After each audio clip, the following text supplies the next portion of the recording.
I want to encourage you.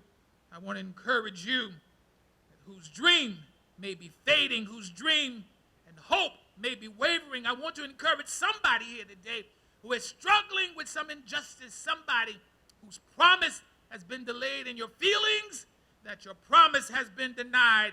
The distractions, the interruptions, the disappointments are not working against you. They are working for you. I want to encourage somebody who feels that it's just taking too long. Lord, help me. That it should have happened already. I want to encourage you that God is in the process. Time is the great revealer of things working together for your good. What God has for you is more than what you could have asked for or want for yourself. He's getting you ready for what he's already gotten ready for you. Secondly, all things, my own confession here today, I struggle with that more than I can tell you. All things. I don't get to select which things or to discuss with God my preferences. Hidden in your adversities, those all things, is a blessing, a promise. Hidden in your adversities is a blessing of advancement. Hidden in your adversities is the stripping away of bitterness, revenge, anger, and wrath. Oh, that thought about let me get you before you get me. Yeah, God is just getting you ready for what he's already gotten ready for you. Thirdly, those who have hurt you are really helping you. Those who thought they had your future in their hands, the final say over your life, didn't know that they were included in the plan of all things working together.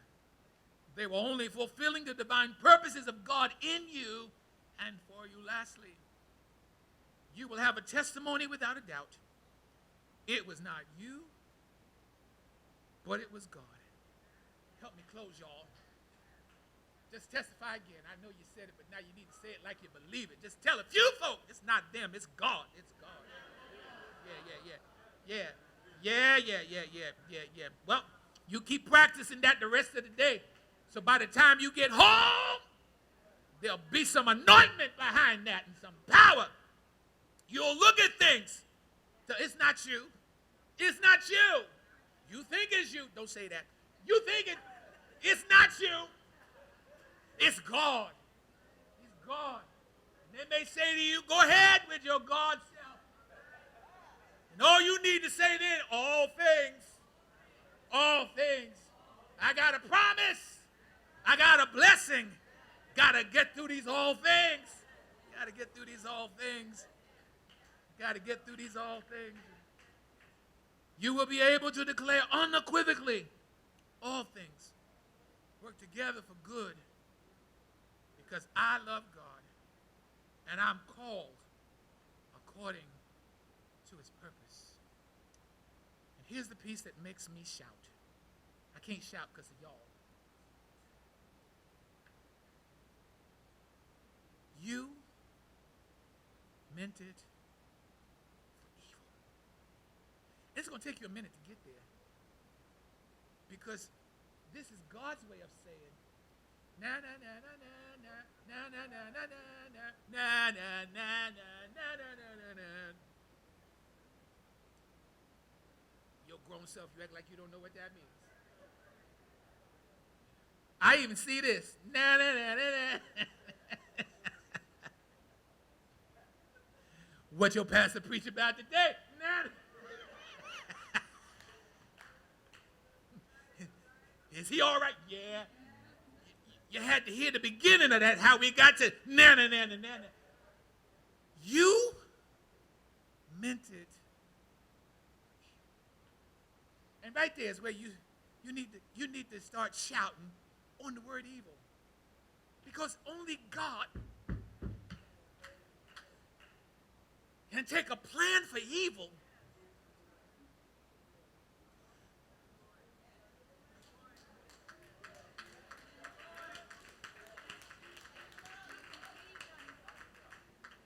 turn it around. You don't get it. You need an example. Imagine somebody's trying to get you fired. They're doing everything they can to get you fired. And you're doing everything you can to make sure your work is right. And then the boss comes in, calls you in, and you think it's your last day. And they call you in and tell you, we're getting ready to move you, promote you.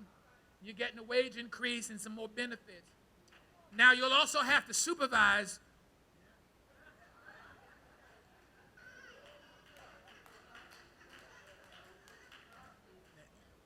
Here's what else they'll say. I never will forget, in a human resource class I had, I never will forget this teacher. Her name was Professor Gloria White Haywood. And she was a tall black woman. She'd sit behind the desk with her legs crossed. She said, I'm going to tell you what's in the book, but I'm going to tell you what real life is. People don't know you're the boss until you go in there and start firing folk. Well, all of us sat up in the seat. She said, because sometimes they bring in a new boss to throw out the trash. She said, now you need to decide if you're going to be a housekeeper or if you're going to be the boss.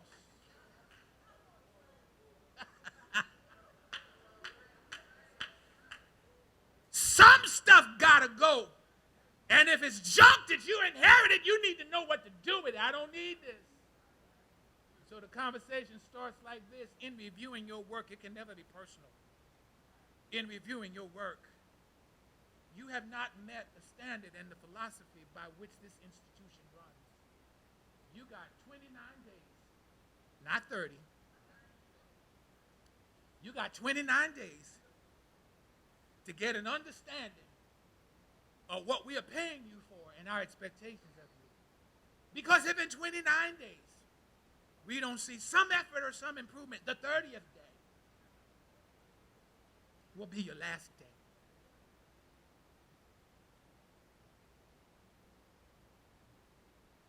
All things. All things. She got children. Well, she need to act like it. I need to close. I worked at Sloan for quite a few years. And it's a place I learned a lot about image and presentation. And Memorial Sloan Kettering is the oldest cancer center in the world. And they will tell anybody that comes to work for them, our reputation is valued. And how our employees present the institution to the world is paramount to us. When you answer the phone, you don't know if you're talking to His Royal Highness, Her Royal Highness, to some viscount, some prime minister, some prime minister's office, and our image cannot be tarnished. And they fire folk. My manager called me and said, so-and-so keeps walking in here late. You need to figure out what to do about that. So here's what I did, and I'm going to quit. They used to sign in, so at 3 minutes past 9, I'd change the sign-in sheet, make a copy, put it in the book, and I have the original. Well, she'd come in at 20 minutes past 9, 9:30, and sign in for 9 o'clock. So my manager said, but you got, I said, yeah, I'm building a case. We can't say, I think, I feel. We got to prove. She'd come in late with a cup of coffee in one hand and a bagel in the other and newspaper on her arm, mount.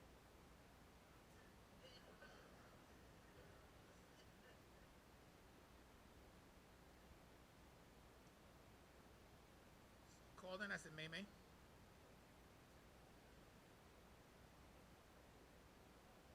already told you you're being watched.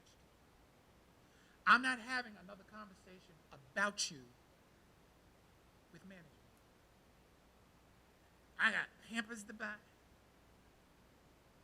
I got a baby to take care of. Well, listen, I'm from the projects in Brooklyn, and she went down her list, and I said, well, let me say this to you. If that's what you need to do, you better act like it. and get here on time. She didn't believe me. She walked in one morning. She was late. She was 45 minutes late. And see, it's one thing when there is a traffic situation, you're not the only one walking in. Everybody on the same train, everybody on the same, but they're all going, the whole building is going to have this influx of folk coming in late. You coming in here by yourself. And you ain't even acting late. You know, running in, I'm sorry, good morning, I'm sorry. Sit down and start doing your work. You sit down and put the paper down and put the sugar in the coffee and open up your bagel. We have a rule, you don't eat at the desk. Because our unit was the state-of-the-art unit, and people would come through the tour to see what they want their offices to look like. You can't have greasy folks sitting at the desk, chewing and sipping. 2 more weeks, and I told my manager at 4 minutes to 5 will be May. Did I say May, right? Which one I'm talking about? It's gonna be her last day. I just made folk work until the last minute. Just sit here. Because you owe us time anyway. So I need to get it while you're on your way out. I'm gonna miss my butt. There'll be another one. I'm gonna miss my train. There's one coming after that. You won't be on the one you want to be, but you're going to be on one, I promise you. You're going to be on one. I said, 6 weeks, we've had conversations. I've had conversations with you about being late. I signed in on time. I said, well, here's what you should know. This is the original timesheet where you see all these names of people that got here before they were supposed to start work. You can't arrive at work and start work. I'm just sharing for you all that want new jobs and promotions and advancements. This is the sheet you signed at 1/4 past, 1/2 past, and 1/4 to. Along with your coffee and bagel. Now, Fred is coming up. He's going to escort you out. Here's a shopping bag. Put your stuff in it. And if you have any issues or any concerns, call legal. They'll be happy to assist you.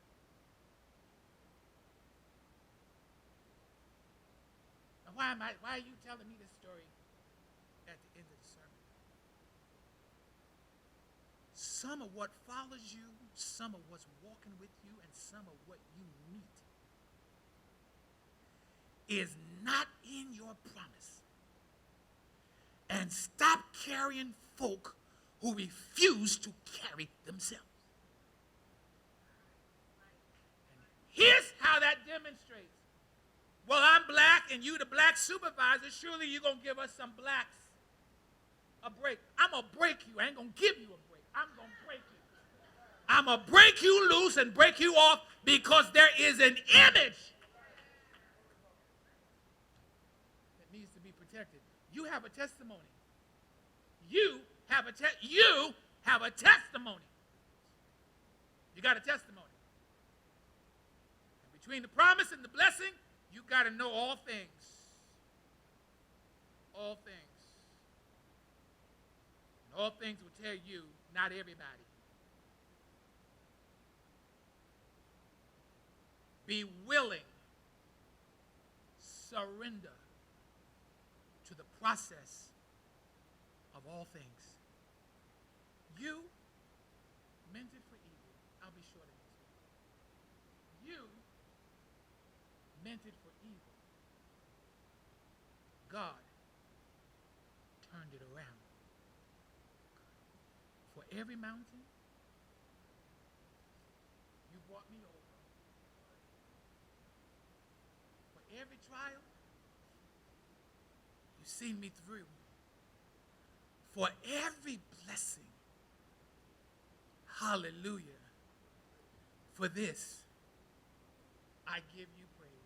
For every every mountain.